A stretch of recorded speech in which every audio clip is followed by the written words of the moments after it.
अस्सलामुअलैकुम, नमस्ते, सत श्री अकाल। कैसे हैं आप लोग? उम्मीद करती हूँ ठीक होंगे, खुश होंगे। मैं हूँ आतिका अली और मेरे साथ हैं तारिक नियाजी। अस्सलामुअलैकुम, नमस्ते, सत श्री अकाल। उम्मीद करता हूँ ठीक होंगे, खुश होंगे। दोस्तों, जहाँ रहें खुश रहें, माँ बाप का ख्याल करें, क्योंकि माँ बाप हैं तो सभी कुछ है। आज की हमारी वीडियो है 15 अपकमिंग मेगा प्रोजेक्ट्स। तो स्टार्ट करते हैं अपनी वीडियो को। Let's start. ओके गाइस, तो वीडियो का टाइटल है 15 upcoming mega projects in India, science, NHAI, defence. तो स्टार्ट करते हैं वीडियो को। 1947 में आज़ादी के बाद Indian policy makers, intellectuals, politicians, advocates और साधारण लोगों का काम खत्म नहीं हुआ था। देश के सामने बहुआयामी यानी मल्टी डायमेंशनल इश्यूज थे।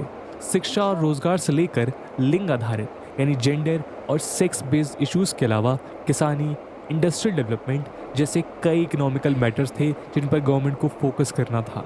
पिछले 75 ईयर्स में कई एस्पेक्ट्स में तरक्की करने के बाद भी बहुत सारे पहलू आज भी बाकी हैं जिन पर तेजी से काम होने की ज़रूरत है। यूँ तो सरकार द्वारा सैकड़ों प्रोजेक्ट्स पर काम किया गया है। इसमें IITs, IIMs, ISC, ISRO, DRDO etcetera institutions, schemes और प्रोजेक्ट्स रहे हैं जिन पर इंडिया का ओवरऑल डेवलपमेंट बहुत हद तक आधारित रहा है। पर आज भी इंडिया डेवलप्ड नेशंस की गिनती में नहीं है और इसका मतलब ये है कि देश में आज भी बहुत काम बाकी है। फार्मिंग से जुड़े प्रोजेक्ट्स में बात करें तो किसानी से जुड़े कई प्रोजेक्ट्स हमारे किसान भाइयों को मदद करते आ रहे हैं। हालांकि आज हम इस वीडियो में 15 ऐसे प्रोजेक्ट डिस्कस करने वाले हैं जो वर्तमान में भारत की इकोनॉमी और ग्लोबल प्रेजेंस को शेप करते हुए अपनी छाप छोड़ रहे हैं। लेकिन दोस्तों, आगे बढ़ने से पहले आपको बता दूं कि video UPSC Mains, GS paper 2 और 3 के मद्देनज़र इम्पॉर्टेंट रहने वाला है, इसलिए ये वीडियो एस्पिरेंट्स के लिए भी बहुत इंपॉर्टेंट है। आइए अब शुरू करते हैं आगे का डिस्कशन। दोस्तों, जैसा कि आप सबको पता है कि स्टडी IQ ने हमेशा से अफोर्डेबल क्वालिटी एजुकेशन पे फोकस किया है और एक बार फिर से आपकी तैयारी को अफोर्डेबल बनाने के लिए स्टडी IQ के कोर्सेज पे मिलने जा रहा है आपको भारी डिस्काउंट मंथ एंड सेल के अंतर्गत। फ्रॉम 27 to 30 मई स्टडी IQ के कोर्सेज सिर्फ अफोर्डेबिलिटी के मामले में ही नहीं बल्कि क्वालिटी पॉइंट ऑफ व्यू से भी बेस्ट वैल्यू प्रोवाइड कराते हैं, जहां आपको मिलती है बेस्ट फैकल्टीज के प्री प्लस मेंस के videos, PPTs, MCQs, current affairs program और रिवीजन के लिए एप्रोप्रिएट कंटेंट। ये सब कुछ मिलेगा आपको ऑलमोस्ट हाफ प्राइस पे। बस आपको जाना है स्टडी IQ की वेबसाइट पे और यूज करना है कोड AGFlash और उसके बाद आप अपनी तैयारी को दे पाएंगे स्टडी IQ के कोर्सेज से नई उड़ान, क्योंकि अब तैयारी हुई अफोर्डेबल। दोस्तों, इन कोर्सेज को खरीदने की लिंक आपको पिन्ड कमेंट में मिल जाएगी। दोस्तों, Gaganyaan mission Indian Space Research Organisation यानी इसरो द्वारा प्रिपेयर किया जा रहा इंडिया का पहला ऐसा मिशन है जो अंतरिक्ष में भारतीयों को भेजेगा। इसकी 3 फ्लाइट्स होंगी, जिसमें से पहली 2 फ्लाइट्स बिना किसी क्रू मेंबर के जाएंगी। इन दोनों का इस साल के अंत तक लॉन्च किया जाना संभव है। इस प्रोजेक्ट से इसरो की लो अर्थ ऑर्बिट यानी LEO में ह्यूमन स्पेस फ्लाइट की कैपेबिलिटी चेक की जाएगी। गंगायान प्रोजेक्ट से Indian human space exploration program का फाउंडेशन रखा जा रहा है। 2023 तक यदि मैन्ड मिशन सक्सेसफुली कंप्लीट होता है तो आज की स्थिति के मुताबिक इंडिया पूरी दुनिया का चौथा ऐसा देश होगा जिसने इंसानों को अंतरिक्ष में भेजा है। अब तक United states of America, Russia और चाइना ही ऐसे देश हैं जिन्होंने इंसानों को स्पेस में भेजा है। इस प्रोजेक्ट की कुल कीमत करीब 9,000 करोड़ रुपए है। बिना किसी क्रू के होने वाली 2 फ्लाइट्स केवल इसलिए हैं ताकि मिशन में यूज होने वाली टेक्नोलॉजी का डेमोन्स्ट्रेशन, सेफ्टी और रिलायबिलिटी के सभी एक्सपेक्ट का अच्छे से एग्जामिनेशन हो सके। ये प्रोग्राम एक मेजर नेशनल एफर्ट है जिससे इंडिया के space expedition, scientific exploration, extra terrestrial curiosity etcetera की ओर सिग्निफिकेंट बूस्ट मिलेगा। ये एक कोऑर्डिनेटेड एफर्ट है जिसमें इन हाउस एक्सपर्टीज के साथ साथ इंडस्ट्रीज, एकेडमिक्स और कई नेशनल एजेंसीज काम कर रही हैं। इसरो के कुछ और प्रोजेक्ट्स हैं जो इंडिया का परचम लहरा सकते हैं। बिना किसी एक्लिप्स यानी ग्रहण के सूर्य को पूरे वक्त ऑब्जर्व करना और डेटा कलेक्ट करने के मोटिव के साथ इसरो आदित्य L1 नाम का प्रोजेक्ट प्लान कर रहा है। ये इंडिया का पहला मिशन होगा जो सूरज की स्टडी के लिए 400 किलोग्राम के सैटेलाइट को सन अर्थ सिस्टम के बीच लैग्रेंगियन पॉइंट 1 पर स्थापित करेगा। इनिशियली केवल एक पेलोड यानी विजिबल एमिशन लाइन, कोरोनाग्राफ और VELC प्लान किया गया था, लेकिन अब इस सैटेलाइट में 6 पेलोड्स होंगे जो अर्थ से 1.5 किलोमीटर की दूरी पर स्टैब्लिश किए जाएंगे। सन के करीब जाकर डेटा कलेक्ट करना आसान नहीं है। स्पेस में किसी भी वक्त कोई छोटा सा एरर भी पूरे प्रोजेक्ट के लिए फेटल साबित हो सकता है। ऐसे में आदित्य L1 मिशन यदि सक्सेसफुल कवर हो गया तो ये ग्लोबल प्लेटफॉर्म पर इंडिया के लिए एक मेजर अचीवमेंट साबित होगा। इसी की तरह इसरो दिशा और तृष्णा मिशन भी प्लान कर रहा है। स्पेस एक्सप्लोरेशन के ही सिलसिले में इसरो पीछे हटने वाला नहीं है। कोविड-19 और लॉकडाउन के कारण शेड्यूलिंग डिले हो गई है और 2 साल स्लो रहे हैं, लेकिन अब कई मिशंस फुल थ्रॉटल के साथ आगे बढ़ रहे हैं। इन्हीं में से दिशा और तृष्णा 2 जरूरी प्रोजेक्ट्स हैं। दिशा नाम के ट्विन सैटेलाइट एक्सपेरिमेंट में अर्थ के एटमॉस्फेयर के अपर मोस्ट लेयर की एरोनॉमी स्टडी की जाएगी। दिशा यानी distributed and quiet type system at high altitude earth की सरफेस से 450 किलोमीटर ऊपर रहकर अर्थ की उस लेयर को स्टडी करेगा जो स्पेस शुरू होने से एकदम पहले आती है, यानी अर्थ की आखिरी लेयर को। इसके लिए 2 सैटेलाइट स्टैब्लिश होंगी। इसके अलावा तृष्णा नामक प्रोजेक्ट फ्रांस के CNES के साथ एक जॉइंट मिशन होगा जो अर्थ की लैंड सरफेस की एक्यूरेट मैपिंग करेगा।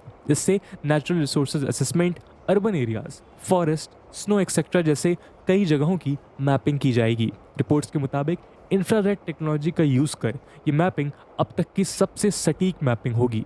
मैपिंग करने की ही डायरेक्शन में इंडियन गवर्नमेंट कुछ ऐसे प्रोजेक्ट्स भी इंप्लीमेंट कर रही है जो देश और दुनिया में रहने वालों के जीवन को आसान बनाने के लिए बिजनेस अपॉर्चुनिटीज, इकोनॉमिक डेवलपमेंट और इंडस्ट्रियल डेवलपमेंट के लिए भी मेजर बूस्ट होगा। उसमें से एक प्रोजेक्ट है भारतमाला।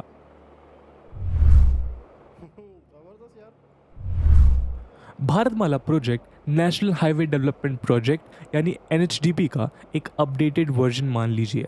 इसके अंडर में सेंट्रल गवर्नमेंट करीब 50,000 किलोमीटर के रोड्स, हाईवेज, एक्सप्रेसवेज एक्सेट्रा बनाने का लक्ष्य रखती है। इस प्रोजेक्ट से economic corridors, border areas, remote areas को कनेक्टिविटी मिलेगी जिससे कार्गो के मूवमेंट में तेजी आएगी और एक्सपोर्ट्स बूस्ट हो सकेगा।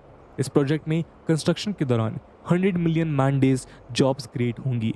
देश में इस प्रोजेक्ट से होने वाले इकोनॉमिक विकास से 22 मिलियन जॉब्स क्रिएट होंगी। भारतमाला ने 9,000 किलोमीटर के इकोनॉमिक कॉरिडोर्स, 6,000 किलोमीटर के इंटर कॉरिडोर और फीडर रूट्स, 5,000 किलोमीटर के national corridors efficiency programme, 2,000 kilometre के इंटरनेशनल कनेक्टिविटी रोड्स और बॉर्डर रोड्स और NHDP के 10,000 किलोमीटर के रोड्स के साथ साथ कई हज़ार किलोमीटर रोड्स कंस्ट्रक्ट किए जाएंगे। इस तरह भारतमाला फेज़ 1 में करीब 34,800 किलोमीटर लंबे रोड्स बनाए जाएंगे। सेंट्रल गवर्नमेंट केवल रोड्स के साथ ही नहीं बल्कि कोस्टल रीजन्स में भी लॉजिस्टिकल सपोर्ट बढ़ाने और सीमलेस कनेक्टिविटी देने के लिए सागरमाला प्रोजेक्ट भी तैयार कर रही है।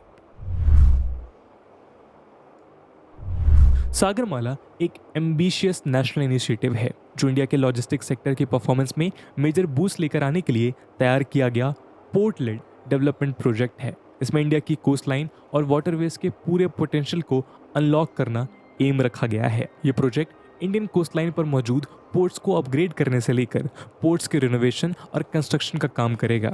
ऐसे में डोमेस्टिक और एक्सिम कार्गो में लॉजिस्टिक्स कॉस्ट ऑप्टिमाइज की जा सकेगी। सागरमाला की वेबसाइट के मुताबिक इससे देश को हर साल 35 से 40,000 करोड़ की बचत हो सकेगी। साथ ही साथ ये project 12.5 metric ton per annum तक कार्बन एमिशन भी कम करने में मदद करेगा। इंडिया दुनिया में टेक्नोलॉजी से लेकर प्रोडक्शन तक हर फील्ड में तरक्की के रास्ते पर है। ऐसे में तेजी एक इम्पॉर्टेंट फैक्टर माना जाता है। ऐसी ही तेजी मालगाड़ियों को भी दी जाएगी। DFCs यानी डेडिकेटेड फ्रेट कॉरिडोर्स, ये प्रोजेक्ट इंडियन रेलवेज के लिए फ्लैगशिप प्रोजेक्ट है जो पूरी फ्रेट कॉरिडोर की लाइन को स्क्रैच से तैयार करने के लिए इनिशिएट किया गया है। फिलहाल इसकी 2 आर्म्स बनाई जा रही हैं। एक है 1839 किलोमीटर की ईस्टर्न डेडिकेटेड फ्रेट कॉरिडोर जो लुधियाना के पास सोहनेवाल से शुरू होकर वेस्ट बंगाल में डांकुनी पर खत्म होगी। वहीं दूसरी आर्म 1500 किलोमीटर लंबी है। ये western dedicated freight corridor Uttar Pradesh में दादरी से शुरू होकर जवाहरलाल नेहरू पोर्ट ट्रस्ट मुंबई पर आकर खत्म होगी। इससे इंडियन रेलवेज को 2 मेजर फायदे होंगे। पहला फायदा ये होगा कि आज इंडियन रेलवेज नेटवर्क्स पर चलने वाली फ्रेट ट्रेन्स यानी मालगाड़ियों में से 70% इन कॉरिडोर्स पर शिफ्ट होंगी, जिससे पैसेंजर ट्रेन्स का डिले भी बंद होगा और ज़्यादा पैसेंजर ट्रेन्स की जगह बनेगी। दूसरा फायदा यह है कि डेडिकेटेड फ्रेट कॉरिडोर ज़्यादा कैपेसिटी और लोड वाली फ्रेट ट्रेन चलाने की कैपेसिटी के साथ बनाया जा रहा है, तो फ्रेट कैरिंग कैपेसिटी भी बढ़ेगी। इसी तर्ज पर और पैसेंजर्स को तेजी से ट्रैवल प्रोवाइड करने के लिए इंडियन गवर्नमेंट मुंबई से लेकर अहमदाबाद तक बुलेट ट्रेन प्रोजेक्ट पर काम कर रही है। Mumbai Ahmedabad high speed railway project यानी Mumbai Ahmedabad bullet train project काफ़ी अड़चनों से होकर गुजरा है। इन्वायरमेंट से रिलेटेड इश्यूज आज भी इसके पेस को धीमा कर रहे हैं। हालांकि इससे दोनों शहरों के बीच पैसेंजर्स का ट्रैवल करना एक बेहतरीन एक्सपीरियंस होगा और इंडिया को अपनी पहली बुलेट ट्रेन मिलेगी।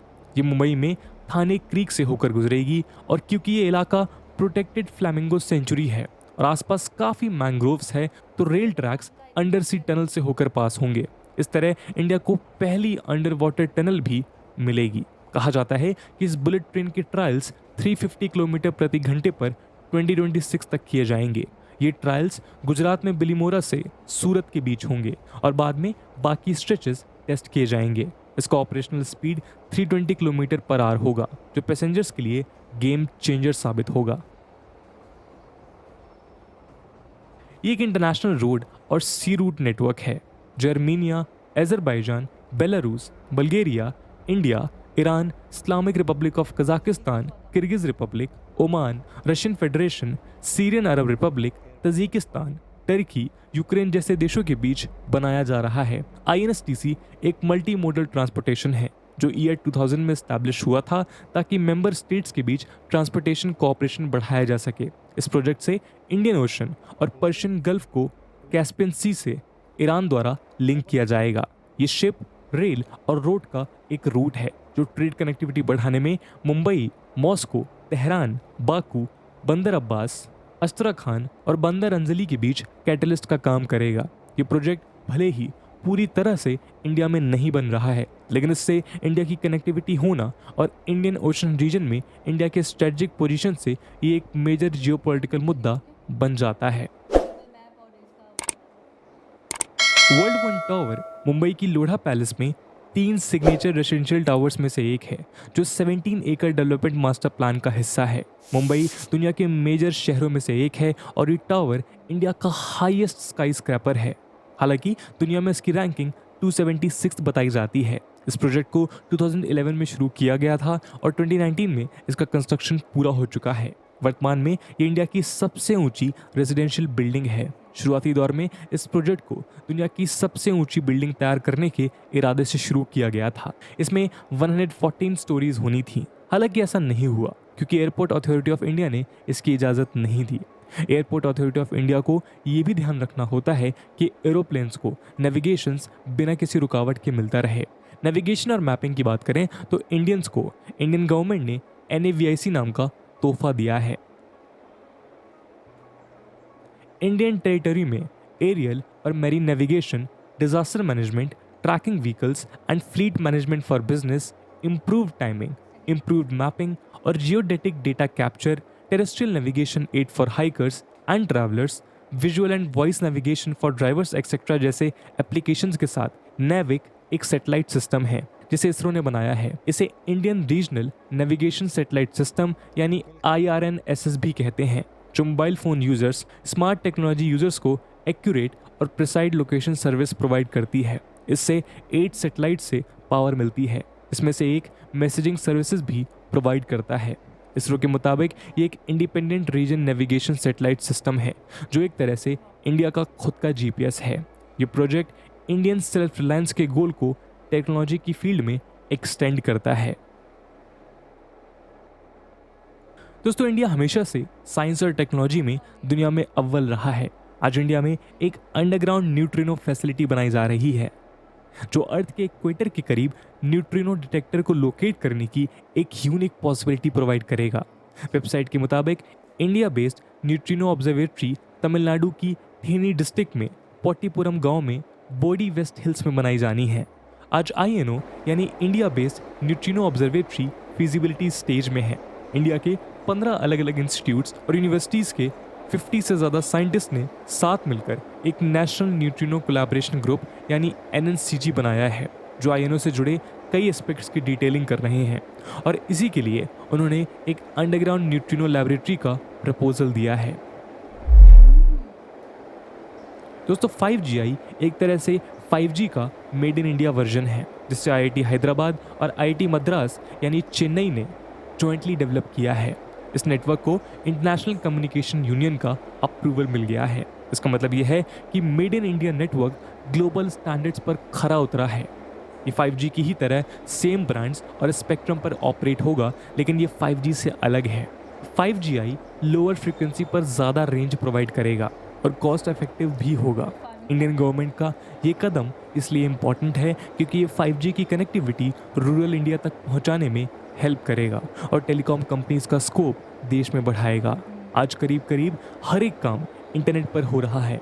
इसके लिए रूरल इंडिया को अपग्रेड करना बेहद ज़रूरी हो जाता है। 5GI इसी डायरेक्शन में एक स्मार्ट मूव है।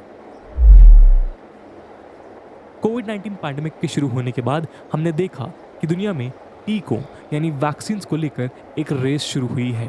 जो देश टेक्नोलॉजीज़ की हेल्प से वैक्सीन डेवलप कर सकते थे, उन्होंने कैंडिडेट्स यानी इंस्टीट्यूट्स, साइंटिस्ट, प्राइवेट कंपनीज को वॉर फुटिंग पर हेल्पिंग मेजर्स प्रोवाइड किए। इंडिया ने इस रेस में भी कई परचम लहराए हैं। हम देख ही रहे हैं कि पिछले 2 सालों में इंडिया न केवल वैक्सीन मैन्युफैक्चरिंग हब बना, बल्कि खुद वैक्सीन डेवलप भी की।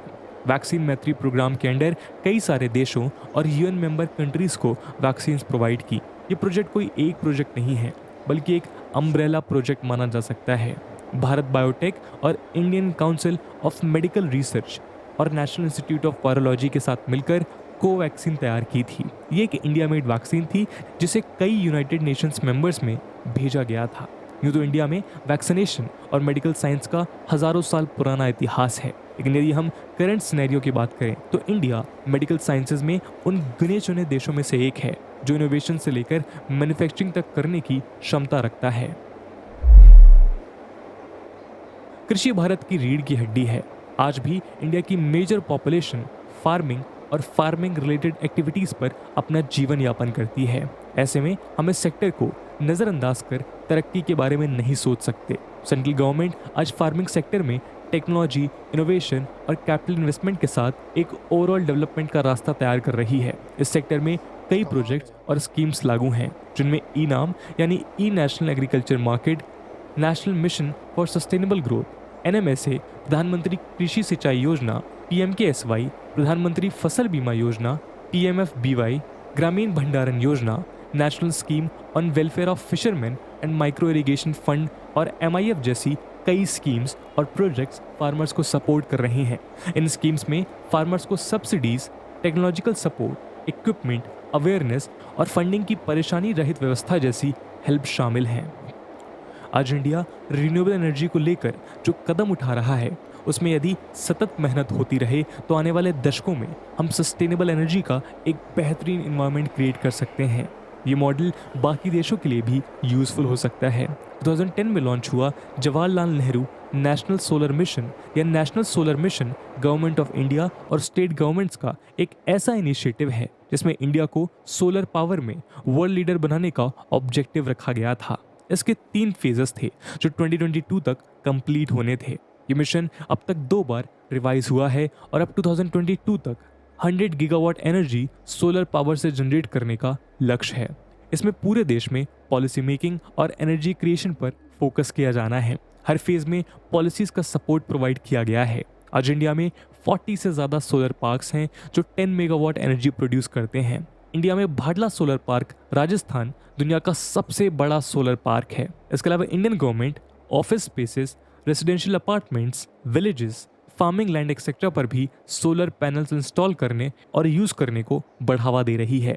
यही नहीं, प्रधानमंत्री किसान ऊर्जा सुरक्षा एवं उत्थान महाभियान यानी PM कुसुम स्कीम के अंडर लोगों को सोलर पार्क्स इंस्टॉल करने और एक्स्ट्रा एनर्जी गवर्नमेंट को बेचने का भी रास्ता दे रही है।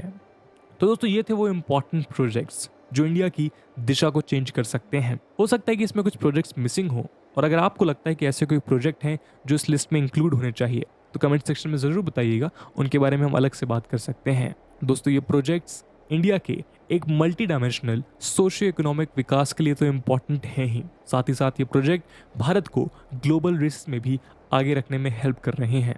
इस पूरे वीडियो को लेकर आपका क्या ओपिनियन है कमेंट सेक्शन में ज़रूर बताइएगा। आज की वीडियो के लिए इतना ही। आई होप आपको वीडियो पसंद आई होगी, और अगर पसंद आई है तो अपने दोस्तों के साथ शेयर करना बिल्कुल मत भूलिएगा। हम मिलते हैं अगले वीडियो में, तब तक के लिए जय हिंद, जय भारत। जी जनाब। अच्छा, बहुत सारे ऐसे प्रोजेक्ट्स थे जिनके भारत माला, सागर माला और सोलर सिस्टम वाला जो प्रोजेक्ट था वो, फार्मर के हवाले से भी हमने 1-2 प्रोजेक्ट्स देखे थे वो। तो मैं ये कहूँगी कि 15 मेगा प्रोजेक्ट्स थे, इसमें से ऑलमोस्ट हमने इंडिविजुअली इन सब की वीडियोस देखी हुई हैं। काफ़ी डिटेल में वीडियोस थी, काफ़ी उसके अंदर हमें मतलब इन्फॉर्मेशन मिल गई थी। अच्छा, मुंबई टू अहमदाबाद की भी हमने डिटेल में वीडियो देखी। हम 2026 तक ऑपरेशनलाइज होगा, टेस्टिंग वगैरह होगी तब भी। तो मैं ये देख रही हूँ कि जितने भी प्रोजेक्ट्स मैंने अभी देखे हैं, इसमें ज़्यादातर देखने को मिला है कि आने वाले वक्तों में ही, फ्यूचर में ही ऑपरेशनलाइज होंगे। 1-2 प्रोजेक्ट हैं जो 2019, 2020, 2022 में हो गए, बाकी ज़्यादातर प्रोजेक्ट्स जो है। तो आप क्या कहना चाहेंगे कि इतने सारे प्रोजेक्ट्स जब ये ऑपरेशनलाइज हो जाएंगे, जब ये इन फैसिलिटीज़ से लोग फ़ायदा उठाएंगे, तो तब इंडिया की क्या शक्ल होगी? देखिए, सबसे पहले तो जितने भी प्रोजेक्ट हमें बताए गए इस वीडियो में, ये कोई छोटे मोटे प्रोजेक्ट नहीं थे। ये वो प्रोजेक्ट हैं जो कि इंडिया का फेस, इंडिया की इस वक्त की जो स्टेटस है वो दुनिया के सामने यूं कर देता है, दुगना कर देगा। सबसे पहले आदित्य, सूरज सूरज, सूरज। ये देखिए, एक बात है कि जो देश अपने मसाइल से निकल जाता है ना, मसाइल ख़त्म हो जाते हैं, कम हो जाते हैं, तो फिर वो इन मसाइल की तरफ आता है जो पूरी दुनिया को दरपेश है। तो सूरज के ऊपर रिसर्च करना, ये वो मसला है जो बहुत ही बड़े बड़े देशों का है। मतलब बड़े बड़े, पूरी दुनिया को तो मसला है, लेकिन इसके अंदर हाथ डालेंगे जो बहुत बड़ी इकोनॉमी है, बिल्कुल, जो इन्वेस्टमेंट के काबिल हो सकते हैं, कर सकते हैं। दूसरा जैसे बताया इसमें कि एक तो सागर माला, भारत माला, इसमें भारत माला था, जिसमें इसमें दिशा था, दिशा और तृष्णा, ठीक ना। अच्छा, इसमें एक था नैविक। मैं कहता हूँ कि ये वो चीज़ें हैं कि गिने चुने कंट्रीज़ के पास हैं। अच्छा, फिर इसमें आ गया फ्रेट कॉरिडोर। फ्रेट कॉरिडोर के बारे में कि अगर इस पे फोकस किया जाए तो आपका रेलवे का खसारा आपके रेलवे इनकम के काबिल बन जाता है। असल इनकम यहीं से होती है।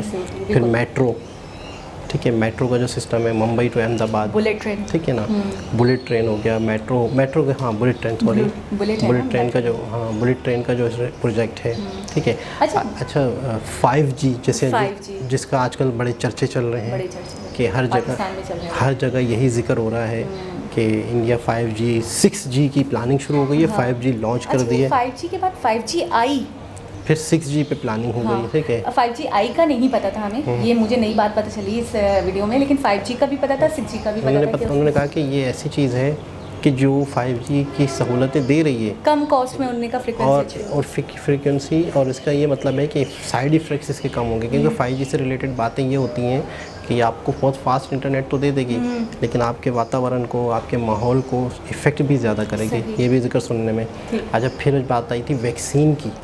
वैक्सीन के मामले में भी और मेडिसिन के मामले में भी हमने सुना है कि इंडिया ने हमेशा ही दुनिया को करके दिखाया कि बहुत पुराने दौर में भी चले जाएं तो आयुर्वेदिक के हवाले से जब इंडिया ही था, तो उस रस्म को, उससे अपने एक क्या कहते हैं, अपना चीज़ को बरकरार था, जो उसके टाइटल था, उन्होंने बरकरार रखा है। ये एक बहुत बड़ी बात है। तो अच्छा, मैं एक चीज़ ये बोलना चाहूँगी, वैक्सीन के हवाले से थोड़ी सी बात करूँ, क्योंकि फिर बात घूम जाती है तो मेरे ध्यान से निकल जाएगा।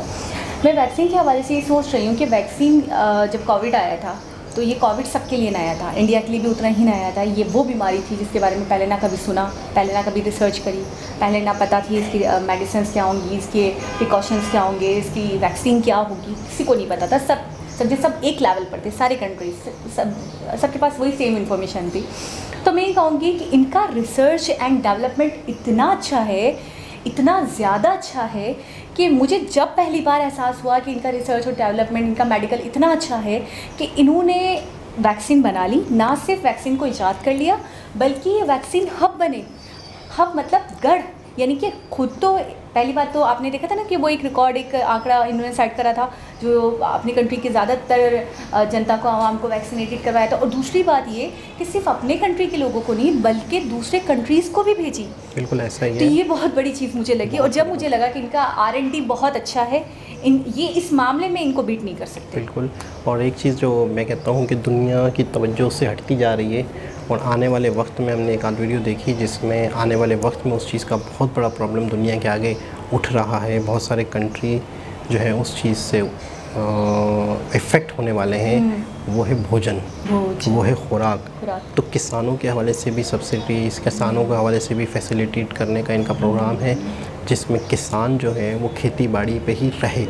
किसान ऐसा ना हो कि अपने भैंसें, अपने जानवर बेच के, अपनी ज़मीनें बेच के शहर में छोटा सा कोई कारखाना खोल ले और वो कहे कि यार मेरी तो फसलें जो है ना रिस्की। अच्छा, किसान वाला मामला है, खेती बाड़ी वाला मामला बहुत रिस्की है। ये समझो, ये एक तरह से होता है कि आपकी बाढ़ आ गई, आपकी बारिश नहीं हुई, आपकी फसल को जानवरों ने तबाह कर दिया, आपकी फसल पे कीड़ा, देखो कितने रिस्क हैं, बहुत रिस्क हैं। तो उसके चक्कर में किसान ये सोचे कि मेरी 7-10-15 लाख की मामला है, मेरे एसिड है, तो मैं क्यों यहाँ पर हर साल इतना मेहनत करता हूँ, 6-6 महीने फसल का ख्याल करता हूँ, तो फिर उसके बाद होता है कि किसी साल फसल नहीं होती, किसी साल कम होती है, किसी साल नुकसान होता है। तो मैं कहता हूँ किसान खेती बाड़ी ही करता रहे, उसकी आने वाली नस्लें उसको अच्छे से अच्छा करें, बेहतर करें, उसके अंदर टेक्नोलॉजी यूज़ करें।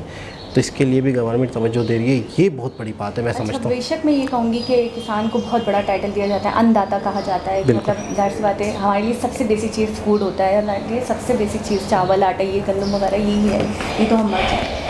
दूसरी तरफ ये है कि अपने किसानों का ख्याल करना, फार्मिंग सेक्टर को, अपने एग्रीकल्चर सेक्टर को अपने नज़रअंदाज ना करना, ये अपने आप में मैं बोलूँगी बहुत बड़ी बात है कि उनको टेक्नोलॉजी की तरफ लाया जा रहा है, उनको अवेयरनेस दी जा रही है, उनके लिए इक्विपमेंट एडवांस से एडवांस लेवल तक के दिए जा रहे हैं, उनको बताया जा रहा है। क्योंकि देखिए किसान वही जो वो उनके अबाउजदार हैं ना, वही वाला सिस्टम लेकर, वही तरीक़ेकार, वही चीज़ों को लेकर चल रहे हैं। तो अब उनको थोड़ा सा जदीद की तरफ लाया जा रहा है, टेक्नोलॉजी के हवाले से उनको समझाया जा रहा है। तो मुझे लग रहा है कि अवेयरनेस भी आएगी और बहुत इनोवेशन भी आएगा इस सेक्टर में भी। अच्छा, इस 15 के अलावा इन्होंने कहा है कि आपकी नज़र में कोई ऐसी चीज़ है जिसमें मज़ीद तवज्जो होनी चाहिए या इंडिया कर रहा है? मैं भूल गया हूँ, अगर मैं बताना तो आप बताइए। आपके जहन में कोई ऐसी चीज़? आप क्या बताएंगे? मेरे जहन में है कि इसमें मैंने देखा है कि इनकी तवज्जो स्पोर्ट पर भी है, कि देश के कोने कोने में स्पोर्ट को लेकर भी काम हो रहा है। आपने देखा था कश्मीर की वीडियो, दूर दराज इलाकों में भी, ठीक है ना। और आईटी से रिलेटेड भी, इंफॉर्मेशन टेक्नोलॉजी से रिलेटेड भी बहुत काम हो रहा है। बहुत बड़ी बड़ी कंपनियां इनके देश में आ रही हैं, इंडिया में अपने बहुत बड़े ऑफिसेज बना रही हैं। अमेज़ॉन का इतना बड़ा ऑफिस बहुत बड़ी बात है। आपको पता है अमेज़ॉन का इतना बड़ा ऑफिस इंडिया में होना, हैदराबाद में, है ना। तो वो है, इसमें बात की गई है अपकमिंग प्रोजेक्ट्स की। नहीं, तो आप ये बताएं कि कोई वो ये कह रहे हैं कि अगर मैंने कोई मिस कर दिया हो आने वाला प्रोजेक्ट, तो वो आप बताइएगा। आप ये बताएं और कौन सा आने वाला प्रोजेक्ट मैं बता रहा हूँ ना कि आईटी से रिलेटेड भी बहुत ही बड़े बड़े प्रोजेक्ट इनके प्लानिंग में होंगे। एक आईटी एक शोबा हो गया, उस शोबे को भी इन्होंने बढ़ाना है, ठीक है ना। आत्मनिर्भर है, मेक इन इंडिया है, ठीक है ना। तो बहुत सारी ऐसी चीज़ें हैं। स्पोर्ट को लेकर भी इन्होंने बहुत से बड़े बड़े काम किए हैं। प्रोजेक्ट एक ऐसी चीज़ होती है, सही कह रही हैं आप, कि जो देखिए आप थोड़ा सा वो हो रहे हैं ना, मेक इन इंडिया 5G जो आया है या 5G आई जो आया है, अब उसमें IITs तो शामिल है ना, बहुत कुछ शामिल हो सकता है, एम्स भी हैं, सब कुछ है। तो एक मैं कहता हूँ बहुत ही बेहतरीन वीडियो जिसमें बहुत सारी चीज़ों को जो हमें टुकड़े टुकड़ों में अलग अलग वीडियोस में, मुझे ऐसा लग रहा है कि आने वाले वक्तों में शायद जो इंडिया अभी हम देख रहे हैं ना कि बहुत आगे बढ़ा है, तेज़ी से तरक्की कर रहा है, हर कोई कह रहा है developing countries of the year या ऑफ द एरा, तो इंडिया का ही हम सुन रहे हैं। तो मुझे ऐसा लग रहा है कि ग्लोबल रेस में अभी मज़ीद बहुत आगे जाने वाला है। इसमें कोई भी शक नहीं है। जिस तरीके से इनकी पॉलिसियाँ चल रही हैं, जिनका जिस तरह विकास कर रहे हैं, तो एक बहुत ही खूबसूरत वीडियो, इन्फॉर्मेटिव वीडियो। दोबारा किसी वीडियो से आपसे मुलाकात होगी, जब तक के लिए अल्लाह हाफ़िज़।